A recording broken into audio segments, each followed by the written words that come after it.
الحمد لله رب العالمين والصلاة والسلام على رسوله النبي الكريم أما بعد فأعوذ بالله من الشيطان الرجيم بسم الله الرحمن الرحيم قال الله تبارك وتعالى في القرآن المجيد والفرقان الحميد الذين إن مكناهم في الأرض أقاموا الصلاة وآتوا الزكاة وأمروا بالمعروف ونهوا عن المنكر وللہ عاقبۃ الامور۔ نظر بری ڈالی اگر تم نے میرے عرض وطن پر، نظر بری ڈالی اگر تم نے میرے عرض وطن پر، میرا وعدہ ہے دشمن ہم تیری ہستی کو مٹا دیں گے۔ ارباب علم و دانش، قیام پاکستان بننے کا مقصد بالکل واضح تھا، اور وہ ایک ہی مقصد تھا کہ ہم نے اسلام کے نام پہ اپنا وطن حاصل کرنا ہے۔ قیام پاکستان کا اہم مقصد اسلامی ریاست کا قیام تھا۔ بر صغیر میں مسلمانوں کی حکومت کے خاتمے کے بعد مسلمانوں کے دلوں میں یہ خواہش بیدار ہو گئی کہ انہیں بر صغیر میں ایک مضبوط اسلامی ریاست قائم کرنا ہوگی۔ قائد اعظم محمد علی جناح نے 8 مارچ 1944 عیسوی کو مسلم علی گڑھ یونیورسٹی کے طلباء سے خطاب کرتے ہوئے ارشاد فرمایا، پاکستان کے مطالبے کا مقصد کیا تھا اور مسلمانوں کے لیے ایک جداگانہ مملکت کی وجہ کیا تھی؟ تقسیم ہند کی ضرورت کیوں پیش آئی؟ اس کی وجہ نہ ہندوؤں کی تنگ نظری ہے، اس کی وجہ نہ انگریزوں کی چال ہے، اس کی وجہ صرف اور صرف اسلام کا بنیادی مطالبہ ہے۔ عزیز ساتھیوں، پاکستان کے قیام کا مقصد ایک اسلامی فلاحی ریاست کا قیام تھا کہ جس میں مسلمانوں نے بر صغیر اپنے مذہب اور عقیدے کے مطابق زندگی بسر کر سکے، اور اس کے ساتھ ساتھ اس ملک میں بسنے والے لوگوں کے بنیادی حقوق کا تحفظ ہو سکے۔ قائد اعظم کا یہ ارشاد نظریہ پاکستان کو واضح کر دیتا ہے، اور یہ حقیقت ثابت ہوتی ہے کہ نظریہ پاکستان کی بنیاد دراصل اسلام پر ہے، اور اسلام ہی وہ نظریہ اور قوت تھی جو پاکستان کی تحریک کا باعث بنی۔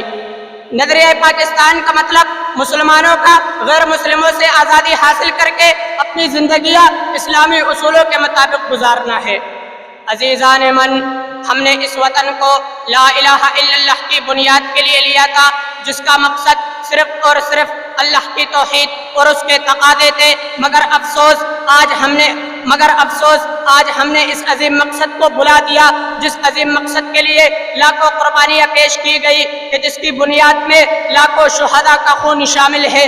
کہ پاکستان کا مطلب کیا؟ لا الہ الا اللہ۔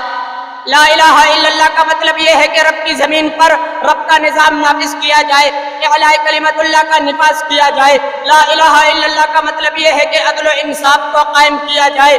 لا الہ الا اللہ کا مطلب یہ ہے کہ شرک و بدعات کا خاتمہ کیا جائے، حرص و حدود اللہ کا نفاذ کیا جائے۔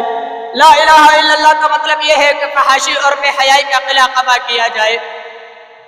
قیام پاکستان کا حقیقی مقصد یہ ہے کہ رب کی زمین پر رب کا نظام نافذ کرے، ہر سو لا الہ الا اللہ کا پرچار کرے، اپنی زندگیاں دین اسلام کے مطابق گزارے۔ مگر افسوس ہے مسلمانوں، آج 77 سال گزر جانے کے بعد بھی ہم نے اس عظیم مقصد کو بھلا دیا۔ پاکستان کے باسیوں، اگر اس عظیم مملکت کی قدر و منزلت کو جاننا چاہتے ہو تو فلسطین، شام اور برما کے مظلوم مسلمانوں سے پوچھو۔